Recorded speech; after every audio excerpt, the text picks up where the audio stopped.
Hello दोस्तों, बेलिज्म academy channel में आपका बहुत बहुत स्वागत है। दोस्तों, आज के इस सेशन में हम मोस्ट इंपॉर्टेंट क्वेश्चंस को सॉल्व करने वाले हैं जो कि आपके super TET, UP TET, MP TET, REET, लेखपाल, साथ ही साथ आपके आने वाले किसी भी कॉम्पिटिटिव एग्जाम के लिए मोस्ट इंपॉर्टेंट है। दोस्तों, यहाँ पर जितने भी क्वेश्चंस लिए गए हैं ये सारे क्वेश्चंस आपके सिलेबस पर बेस्ड होंगे, साथ ही साथ आपके प्रीवियस ईयर क्वेश्चंस पर बेस्ड होंगे। तो पूरे सेशन में लास्ट तक बनी रहिएगा और लास्ट में हमें जरूर बताइएगा कि आज का ये सेशन आपको कैसा लगा। तो बिना देरी करते हुए चलिए शुरू करते हैं सबसे पहले क्वेश्चन से। सबसे पहला क्वेश्चन है, चार मीनार का निर्माण किसने करवाया था? ऑप्शन आपके सामने अकबर, ऑप्शन बी कुली कुतुब शाह, ऑप्शन सी हुमायूं या फिर ऑप्शन डी कुतुबुद्दीन ऐबक।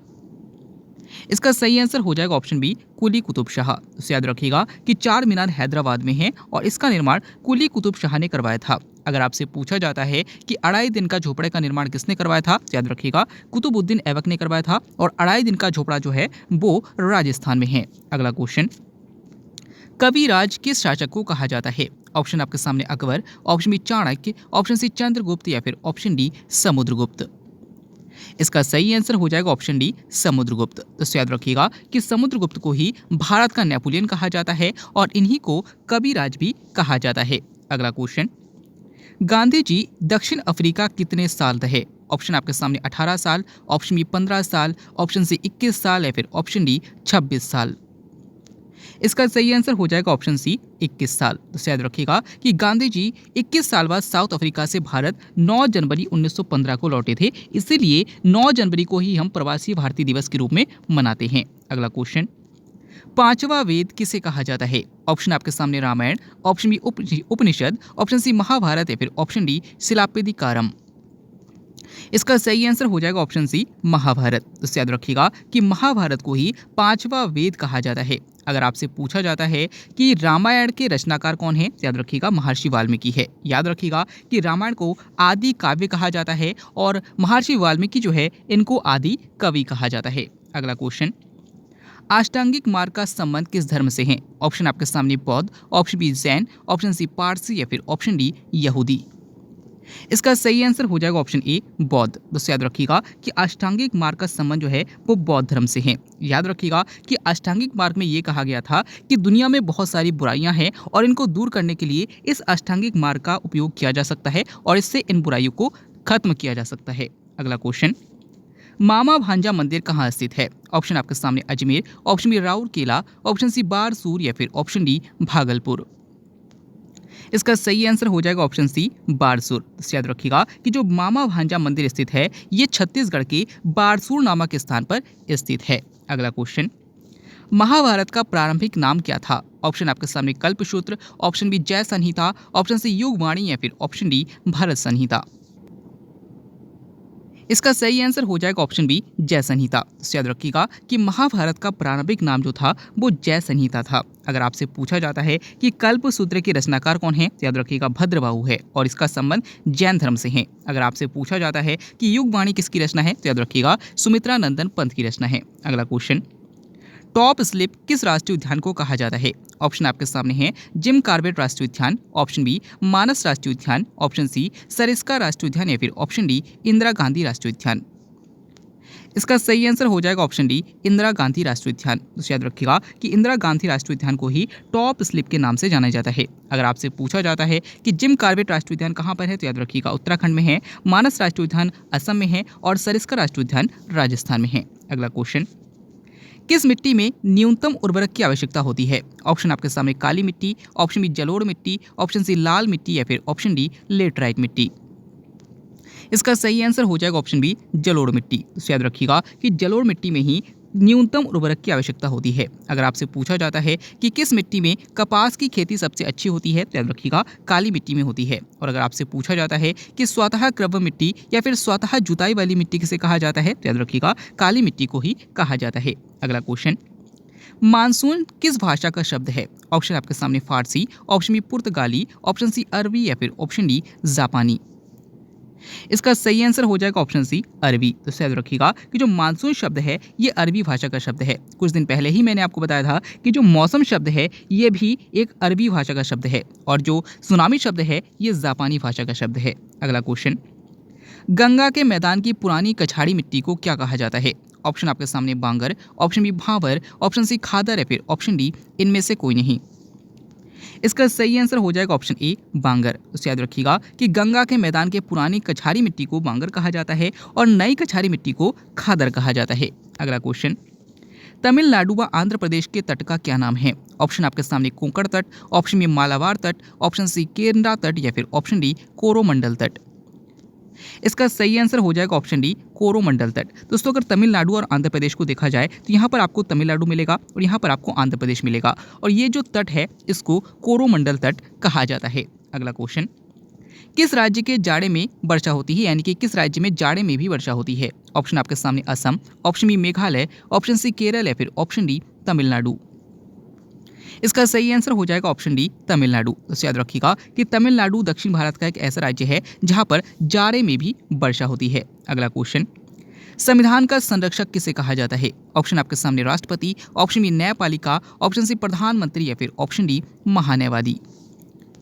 इसका सही आंसर हो जाएगा ऑप्शन बी न्यायपालिका। तो याद रखिएगा कि न्यायपालिका या फिर सर्वोच्च न्यायालय को ही संविधान का अंगरक्षक या संविधान का व्याख्याकार कहा जाता है। अगला क्वेश्चन, नागालैंड की आधिकारिक भाषा कौन सी है? ऑप्शन आपके सामने Sindhi, option B Sinhala, option C अंग्रेजी या फिर ऑप्शन डी कोंकणी।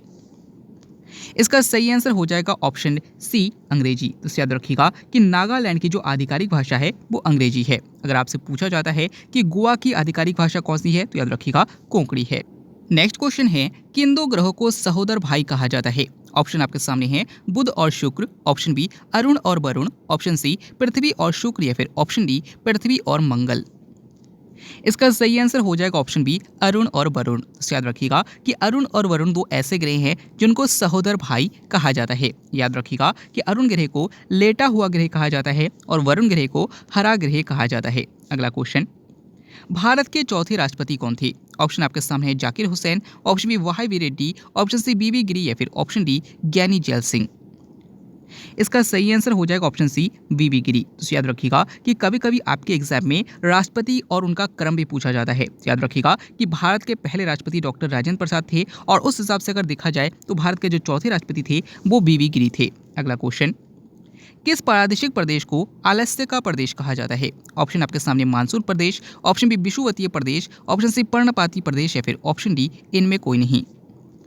इसका सही आंसर हो जाएगा ऑप्शन बी विषुवतीय प्रदेश। तो याद रखिएगा कि भूमध्य रेखा के पास का जो एरिया होता है इसी को विषुवतीय प्रदेश कहा जाता है और इसी को आलस्य का प्रदेश भी कहा जाता है। अगला क्वेश्चन, नहरों का शहर किसे कहा जाता है? ऑप्शन आपके सामने Ladakh, option B London, option C Venice या फिर ऑप्शन डी पेरिस। इसका सही आंसर हो जाएगा ऑप्शन सी वेनिस। दोस्तों याद रखिएगा कि वेनिस को ही नहरों का शहर कहा जाता है। अगर आपसे पूछा जाता है कि नहरों का देश किसे कहा जाता है, याद रखिएगा पाकिस्तान को कहा जाता है। अगला क्वेश्चन, लकड़ी की वस्तुओं को कीड़ों से बचाने के लिए किसका प्रयोग किया जाता है? ऑप्शन आपके सामने zinc phosphide, option B sodium benzoate, option C zinc chloride या फिर ऑप्शन डी कॉपर सल्फेट। इसका सही आंसर हो जाएगा ऑप्शन सी जिंक क्लोराइड। तो याद रखिएगा कि लकड़ी की वस्तुओं को कीड़ों से बचाने के लिए जिंक क्लोराइड का प्रयोग किया जाता है। अगर आपसे पूछा जाता है कि चूहों को मारने के लिए किसका उपयोग किया जाता है तो याद रखिएगा जिंक फास्फाइड का प्रयोग किया जाता है। अगर आपसे पूछा जाता है कि खाद्य पदार्थों के संरक्षण के लिए किसका प्रयोग किया जाता है तो याद रखिएगा सोडियम बेंजोएट का प्रयोग किया जाता है। अगला क्वेश्चन, किस पौधे में बीज होता है परंतु फल नहीं होता? ऑप्शन आपके सामने cycas, option B fern, option C गुड़हल या फिर ऑप्शन डी मॉस। इसका सही आंसर हो जाएगा ऑप्शन ए साइकस। तो याद रखिएगा कि साइकस एक ऐसा पादप है जिसमें बीज तो होता है परंतु फल नहीं होता। अगर आपसे पूछा जाता है कि साबूदाना किससे प्राप्त किया जाता है तो याद रखिएगा साइकस से ही प्राप्त किया जाता है। अगला क्वेश्चन, बौने पौधे को लंबा करने में सहायक पादप हार्मोन कौन सा है? ऑप्शन आपके सामने auxin, option B cytokinin, option C ethylene या फिर ऑप्शन डी जिब्रेलिन। इसका सही आंसर हो जाएगा ऑप्शन डी जिब्रेलिन। तो याद रखिएगा कि जो जिब्रेलिन पादप हार्मोन है ये पौधे को लंबा करने में सहायक है। अगर आपसे पूछा जाता है कि कौन सा पादप हार्मोन फलों को पकाने में सहायक है तो याद रखिएगा एथिलीन हार्मोन है। अगला क्वेश्चन, किस धातु को पहले वुल्फ राम कहा जाता था? ऑप्शन आपके सामने gallium, option B nichrome, option C tungsten या फिर ऑप्शन डी बेरियम। इसका सही आंसर हो जाएगा ऑप्शन सी टंगस्टन। तो याद रखिएगा कि टंगस्टन धातु को पहले वुल्फ्राम के नाम से जाना जाता था, अब इसे टंगस्टन कहा जाता है। अगर आपसे पूछा जाता है कि कौन सी धातु ऐसी है जिसे हाथ में रखने पर वह पिघल जाता है, तो याद रखिएगा कि गैलियम धातु एक ऐसी धातु है जिसे हथेली पर रखने पर वह पिघल जाता है। अगला क्वेश्चन, औरंगजेब कौन सा वाद्य यंत्र बजाते थे? ऑप्शन आपके सामने सितार, ऑप्शन बी वीणा, ऑप्शन सी तबला या फिर ऑप्शन डी सरोद। इसका सही आंसर हो जाएगा ऑप्शन बी वीणा। तो याद रखिएगा कि जो औरंगजेब है इनका संबंध वीणा से है। अगर आपसे पूछा जाता है कि जाकिर हुसैन का संबंध किससे है, तो याद रखिएगा तबले से है। और अगर आपसे पूछा जाता है कि अजमत अली खान का संबंध किससे है, तो याद रखिएगा सरोद से है। अगला क्वेश्चन, किसके शासनकाल को संगमरमर का काल कहा जाता है? ऑप्शन आपके सामने Aurangzeb, option B Akbar, option C Shahjahan या फिर ऑप्शन डी हुमायूं। इसका सही आंसर हो जाएगा ऑप्शन सी शाहजहां। तो याद रखिएगा कि शाहजहां के शासनकाल को ही संगमरमर का काल कहा जाता है। और आप सभी को पता है कि ताजमहल का जो निर्माण करवाया था वो शाहजहां के द्वारा ही करवाया गया था। अगला क्वेश्चन, आधुनिक भारत का प्रथम राष्ट्रवादी कवि किसे कहा जाता है? ऑप्शन आपके सामने Derozio, option B Karl Marx, option C Mountbatten या फिर ऑप्शन डी गुन्नार मिर्डल। इसका सही आंसर हो जाएगा ऑप्शन ए डेरोजियो। तो याद रखिएगा कि डेरोजियो को ही आधुनिक भारत का प्रथम राष्ट्रवादी कवि माना जाता है। अगर आपसे पूछा जाता है कि दास कैपिटल किसकी रचना है, तो याद रखिएगा कार्ल मार्क्स की रचना है। अगला क्वेश्चन, नेक्स्ट क्वेश्चन है, संविधान में आपातकालीन शक्तियां किस देश की देन है? ऑप्शन आपके सामने Germany, option B America, option C Japan या फिर ऑप्शन डी इनमें से कोई नहीं। इसका सही आंसर हो जाएगा ऑप्शन ए जर्मनी। तो याद रखिएगा कि भारतीय संविधान के भाग 18 में आपातकाल का प्रावधान है और इसे जर्मनी से लिया गया है। अगला क्वेश्चन, नेक्स्ट क्वेश्चन है, कैबिनेट मिशन योजना के तहत संविधान सभा में कुल कितने सदस्य होने थे? ऑप्शन आपके सामने है 389, ऑप्शन बी 480, ऑप्शन सी 299 या फिर ऑप्शन डी 100। इसका सही आंसर हो जाएगा ऑप्शन ए 389। तो याद रखिएगा कि कैबिनेट मिशन का जो गठन किया गया था, रियल में उसका निर्माण कैबिनेट मिशन योजना का जो संबंध था वो संविधान सभा के गठन से था। यानी कि कैबिनेट मिशन योजना के तहत संविधान सभा का गठन करना था और संविधान सभा का कार्य था संविधान का निर्माण करना। याद रखिएगा कि कैबिनेट मिशन योजना के तहत संविधान सभा में टोटल 389 सदस्य होने थे, लेकिन पुनर्गठन के बाद 299 सदस्य थे। तो ये भी पूछा जाता है, याद रखिएगा।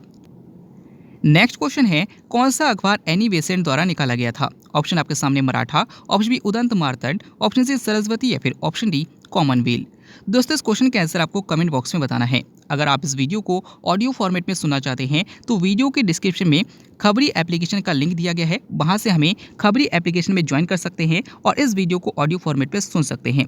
अगर आप हमारे current affairs channel top GK hub को सब्सक्राइब करना चाहते हैं तो उसका लिंक भी डिस्क्रिप्शन में दिया गया है, या फिर हमारे जीके का जो चैनल है वेल एग्जाम एकेडमी 2.0 उसको सब्सक्राइब करना चाहते हैं, उसका लिंक भी डिस्क्रिप्शन में दिया गया है।